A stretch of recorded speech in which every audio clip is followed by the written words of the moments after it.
অনেক ভোটে ওকে হারাবো। 13 তারিখে কর্মী সভা ডেকেছি, গা উজাড় করে হলদিয়া বিধানসভার লোকরা আমার সভায় আসবে, আমার জায়গা ওটা। আমি ওকে কাউন্সিলরে হারিয়েছিলাম, আবার হারাবো। পাম্প চালিয়ে উঠছে বিল, কেএসবি পাম্প বাঁচায় বিদ্যুৎ, বিলের প্রবলেম গেল। বিদ্যুৎ সাশ্রয়কারী জার্মান টেকনোলজিতে তৈরি কেএসবি পাম্প, পয়সা বাঁচাও, টেনশন ভাগাও। ওকে আমি কাউন্সিলরে হারিয়েছি 17 সালে। আত্মবিশ্বাসী শুভেন্দু অধিকারী আবারও হারাবেন এমনটাই বলছেন। আর কি বলেছেন বিরোধী দলনেতা দেখুন।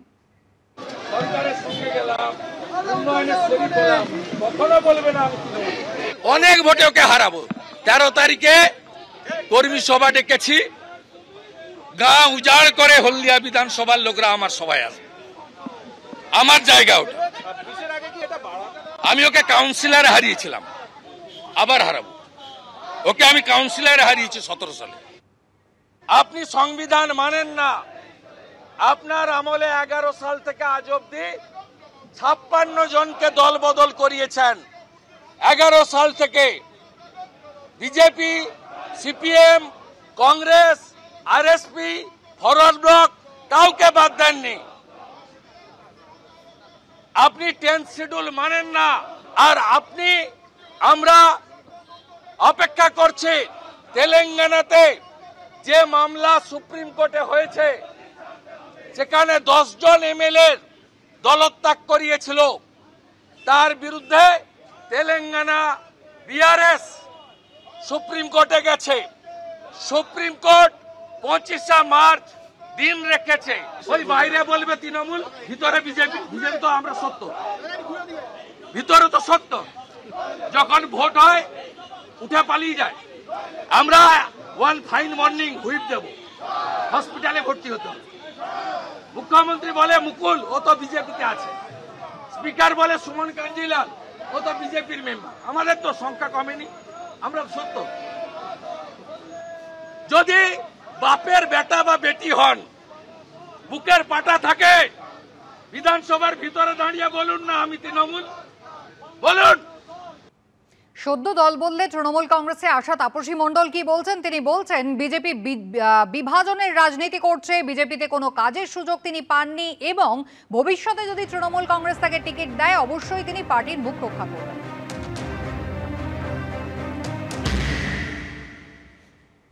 পার্টির এই পদ্ধতি, বিশেষ করে পশ্চিমবাংলার উপরে দাঁড়িয়ে যে বিভাজনের রাজনীতি চলছে, আমাদের ভারতবর্ষের সার্বভৌমত্বকে বিকিয়ে দিয়ে বিভাজনের রাজনীতি, সেই বিভাজনের রাজনীতিতে আমি মনে করি ধর্ম নিয়ে ধর্মে ধর্মে একটা সংঘাত বাঁধার একটা বড় আশঙ্কায় থেকেই যায়। সেটা একটা দিক। পরবর্তীকালে আমি সিপিএম থেকে এমএলএ ছিলাম, তখন শুভেন্দুবাবু পশ্চিমবঙ্গের তৃণমূলের হত্যাকর্তা বিধাতা। বিরোধী দল জেতার সুবাদে এই এলাকার গরিব উদ্বাস্তু ক্ষতিগ্রস্ত মানুষদের উপর টর্চার করেছেন এবং কোনো রকম সুযোগ সুবিধে দেননি এবং আমি বিরোধী হিসেবে আমাকে কাজও করতে দেননি। পরবর্তীকালে পার্টি যদি আমাকে টিকিট দেয়, নিশ্চয়ই সেই পার্টিকে জেতানো এবং সেই পার্টির মুখ রক্ষা করার দায় এবং দায়িত্ব আমার। শুভেন্দুবাবু যখন দলে এসেছিলেন তখন তার ভাই তমলুকেরই সাংসদ ছিল, বাবাও কাঁথির সাংসদ ছিলেন। তারা কিন্তু যথারীতি সাংসদ হিসেবে শেষ দিন পর্যন্ত দায়িত্ব পালন করে গেছেন। পদ্ম ছেড়ে জোড়া ফুলে এসেই তাপসীর নিশানায় একেবারে তমলুকের সাংসদ অভিজিৎ গঙ্গোপাধ্যায়কে কে প্রার্থী করলো দল জানি না, বাইরে থেকে নিয়ে গিয়ে তাকে তমলুকে বিজেপি প্রার্থী করেছে।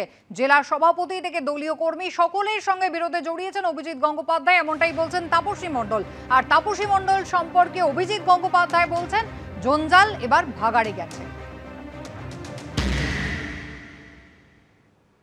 দেখুন, অভিজিৎ গাঙ্গুলিকে এমপি হিসেবে প্রার্থী করেছেন শুভেন্দুবাবু বা পার্টি দিয়েছেন জানি না কেন। তমলুক লোকসভা কেন্দ্রে ওনাকে বাইরে থেকে নিয়ে যাওয়া হয়েছে, তাই ওখান থেকে বাইরে থেকে গিয়ে সরাসরি এলাকার মানুষের সঙ্গে, বিধায়কের সঙ্গে, জেলা প্রেসিডেন্ট বা অন্যান্য কার্যকর্তাদের সঙ্গে বিরোধে জড়িয়ে পড়া, সেটা তার স্বাভাবিক পরিবেশ নয়। তাই তাকে ইনসিস্ট করা হয়েছে, তাকে সামনে রেখেই আমি মনে করি তার মধ্য থেকেই একটা প্রতিদ্বন্দ্বিতা তৈরি করার জায়গা এবং আমাকে কোণঠাসা করার জায়গা তৈরি করা হয়েছিল। এটাই হচ্ছে বাস্তব। ইংরেজিতে একটা কথা আছে, water finds its own level. তো সেটাকে আমি বাংলায় তর্জমা করে বলতে চাই যে কিছু জঞ্জালের গালায় গেছে, ভাগাড়ে গেছে। ওনারা বিজেপিতে যে দুর্নীতি এবং দুর্বৃত্তপনা চালাচ্ছিলেন আমি বহুদিন নজর রেখেছিলাম, এবং আমাদের অন্য যারা সংগঠনে আছেন, যারা সৎ মানুষ, দরিদ্র, মানে বড় লোক নয়, সাধারণ মধ্যবিত্ত, অথচ একটা সৎ জীবন যাপন করেন, রাজনীতিটাও করেন, তারাও নজর রেখেছিলেন। শেষকালে আমাকেই হলদিয়াতে ভোকাল হতে হয়। ট্রেড ইউনিয়নের নাম করে দুর্নীতি, আর্থিক তছরূপ, চাকরি করে দেবো বলে পয়সা নেওয়া, মামলা উইথড্র করে মালিক পক্ষের থেকে টাকা নিয়ে নেওয়া, এইসব কাজ সম্পূর্ণ বন্ধ করার ব্যবস্থা করা হয়। এবং ভারতীয় মজদুর সংঘ বিএমএস তারা এই বিষয়ে সক্রিয় হয়।